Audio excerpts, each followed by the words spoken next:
Penerimaan peserta didik baru atau PPDB tingkat SMA sederajat di Sulawesi Selatan mulai dibuka sejak 5 Juni hingga 16 Juni 2023. PPDB 2023 untuk tingkat SMA memiliki beberapa jalur, yakni jalur prestasi akademik dengan kuota 20%. Jalur ini mempertimbangkan prestasi bidang akademik siswa selama bangku SMP.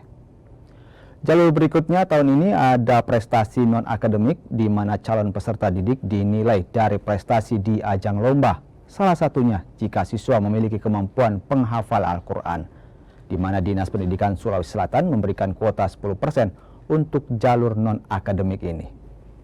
Pendaftarannya sendiri itu dibagi atas 3 tahapan. Tahapan pertama yaitu tanggal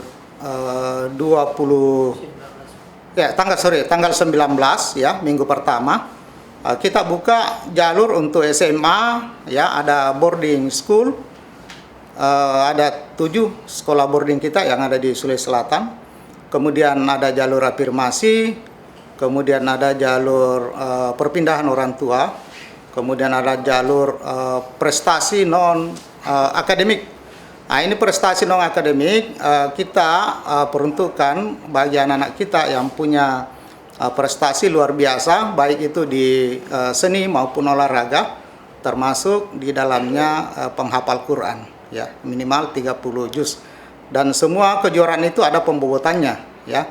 Baik itu kejuaraan di tingkat kabupaten, kemudian di tingkat provinsi, di tingkat nasional, dan di tingkat internasional.